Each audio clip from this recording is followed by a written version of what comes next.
किसी शहर के रेलवे स्टेशन पर एक भिखारी रहता था।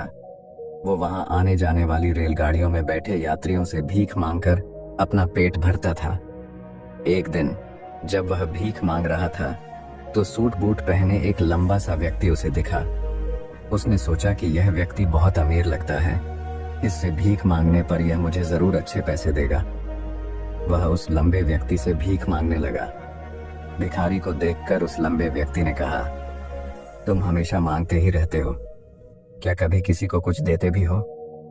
भिखारी बोला, साहब मैं तो भिखारी हूं, हमेशा लोगों से मांगता ही रहता हूं, मेरी इतनी औकात कहां कि किसी को कुछ दे सकूं। लंबा व्यक्ति बोला, जब किसी को कुछ दे नहीं सकते तो तुम्हें मांगने का भी कोई हक नहीं है। मैं एक व्यापारी हूं और लेन देन में ही विश्वास करता हूं। अगर तुम्हारे पास मुझे कुछ देने को हो तभी मैं तुम्हें बदले में कुछ दे सकता हूं। इतना कहने के बाद वह लंबा आदमी ट्रेन में बैठकर चला गया। इधर भिखारी उसकी कही गई बात के बारे में सोचने लगा। उस लंबे व्यक्ति के द्वारा कही गई बात उस भिखारी के दिल में उतर गई। वह सोचने लगा कि शायद मुझे भीख में अधिक पैसा इसीलिए नहीं मिलता क्योंकि मैं उसके बदले में किसी को कुछ दे नहीं पाता हूं। लेकिन मैं तो भिखारी हूं, किसी को कुछ देने लायक भी नहीं हूं। लेकिन कब तक मैं लोगों को बिना कुछ दिए केवल मांगता ही रहूंगा। बहुत सोचने के बाद उस भिखारी ने निर्णय किया कि जो भी व्यक्ति उसे भीख देगा उसके बदले में वह भी उस व्यक्ति को कुछ जरूर देगा। लेकिन अब उसके दिमाग में यह प्रश्न चल रहा था कि वह खुद भिखारी है तो भीख के बदले में वह दूसरों को क्या दे सकता है। इस बात को सोचते हुए 2 दिन हो गए, लेकिन उसे अपने प्रश्न का कोई उत्तर नहीं मिला था। तीसरे दिन जब वह स्टेशन के पास बैठा हुआ था तभी उसकी नजर कुछ फूलों पर पड़ी जो स्टेशन के आसपास के पौधों पर खिल रहे थे। उसने सोचा, क्यों ना मैं लोगों को भीख के बदले कुछ फूल दे दिया करूं। उसको अपना यह विचार अच्छा लगा और उसने वहां से कुछ फूल तोड़ लिए। अब वह ट्रेन में भीख मांगने पहुंचा। अब जब भी कोई उसे भीख देता तो उसके बदले में वह भीख देने वाले को कुछ फूल दे देता। उन फूलों को लोग खुश होकर अपने पास रख लेते थे। अब भिखारी रोज फूल तोड़ता और भीख के बदले में उन फूलों को लोगों में बांट देता था। कुछ ही दिनों में उसने महसूस किया कि अब उसे बहुत अधिक लोग भीख देने लगे हैं। वह स्टेशन के पास के सभी फूलों को तोड़ लाता था।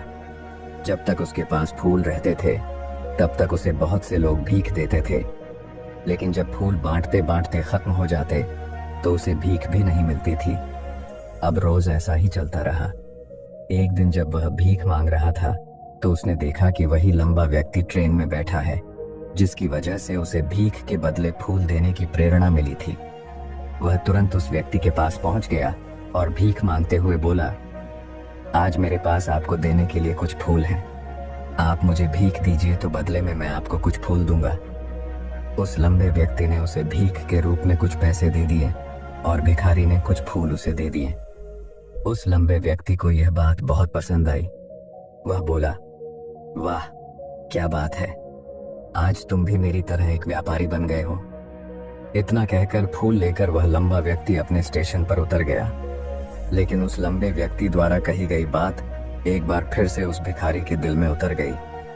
वह बार बार उस लंबे व्यक्ति के द्वारा कही गई बात के बारे में सोचने लगा और बहुत खुश होने लगा। उसकी आंखें अब चमकने लगीं।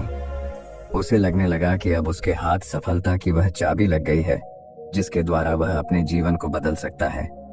वह तुरंत ट्रेन से नीचे उतरा और उत्साहित होकर बहुत तेज आवाज में ऊपर आसमान की तरफ देखकर बोला, मैं भिखारी नहीं हूं, मैं तो एक व्यापारी हूं, मैं भी अमीर बन सकता हूं। लोगों ने उसे देखा तो सोचा कि शायद यह भिखारी पागल हो गया है और अगले दिन से वह भिखारी उस स्टेशन पर फिर कभी नहीं दिखा। लेकिन 6 महीने बाद इसी स्टेशन पर 2 व्यक्ति सूट बूट पहने हुए यात्रा कर रहे थे। दोनों ने एक दूसरे को देखा तो उनमें से एक ने दूसरे से हाथ मिलाया और कहा, क्या आपने मुझे पहचाना? दूसरा व्यक्ति बोला, नहीं, क्योंकि मेरे हिसाब से हम लोग पहली बार मिल रहे हैं। पहला व्यक्ति बोला, नहीं, आप याद कीजिए, हम पहली बार नहीं बल्कि तीसरी बार मिल रहे हैं। दूसरा व्यक्ति बोला, मुझे याद नहीं, वैसे हम पहले 2 बार कब मिले थे? अब पहला व्यक्ति मुस्कुराया और बोला, हम पहले भी 2 बार इसी ट्रेन में मिले थे। मैं वही भिखारी हूँ जिसको आपने पहली मुलाकात में बताया कि मुझे जीवन में क्या करना चाहिए, और दूसरी मुलाकात में बताया कि मैं वास्तव में कौन हूँ। दूसरा व्यक्ति मुस्कुराया और अचंभित होते हुए बोला, ओह, याद आया, तुम वही भिखारी हो जिसे मैंने एक बार भीख देने से मना कर दिया था और दूसरी बार मैंने तुमसे कुछ फूल खरीदे थे। लेकिन आज तुम ये सूट बूट में कहाँ जा रहे हो और आजकल क्या कर रहे हो? तब पहला व्यक्ति बोला, हाँ, मैं वही भिखारी हूँ, लेकिन आज मैं फूलों का एक बहुत बड़ा व्यापारी हूँ और इसी व्यापार के काम से ही दूसरे शहर जा रहा हूँ। कुछ देर रुकने के बाद वह फिर बोला, आपने मुझे पहली मुलाकात में प्रकृति का वह नियम बताया था जिसके अनुसार हमें तभी कुछ मिलता है जब हम कुछ देते हैं। लेन देन का यह नियम वास्तव में काम करता है। मैंने यह बहुत अच्छी तरह महसूस किया है, लेकिन मैं खुद को हमेशा भिखारी ही समझता रहा। इससे ऊपर उठकर मैंने कभी सोचा ही नहीं।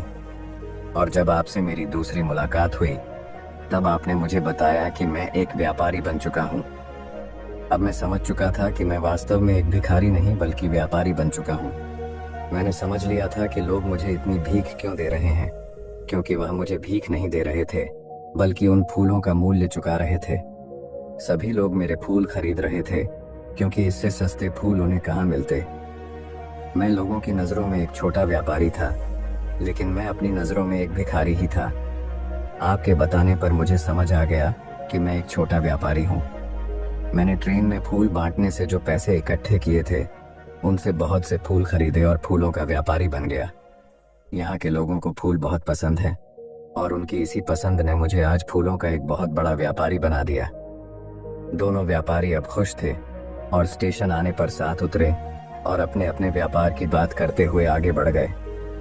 दोस्तों, इस कहानी से हमें बहुत कुछ सीखने को मिलता है। कहानी में लंबा व्यापारी गिव एंड टेक के नियम को बहुत अच्छी तरह जानता था। दुनिया के सभी बड़े व्यापारी इसी जीवन के नियम का उपयोग करके सफल हुए हैं। इस फॉर्मूले को उसने भिखारी को भी बताया। भिखारी ने इस प्राकृतिक नियम को अपना लिया और इसका असर उसके जीवन में साफ दिखाई देने लगा। उसने अपनी सोच बदली और उसकी जिंदगी बदल गई। यह कहानी हमें बताती है कि हम यदि अपनी सोच बदल लें तो कुछ भी हासिल किया जा सकता है। यदि हम खुद को छोटा समझते रहेंगे तो हम हमेशा छोटे ही बने रहेंगे। बड़ा बनने के लिए हमें अपनी सोच को बदलना होगा और खुद के बारे में बड़ा सोचना होगा। कहानी का सार यह है कि सफलता आपकी सोच में छुपी होती है। खुद का आत्मसम्मान जगाइए, अपनी सोच को बड़ा बनाइए और देखिए कैसे आप सफलता के शिखर पर पहुंच जाते हैं।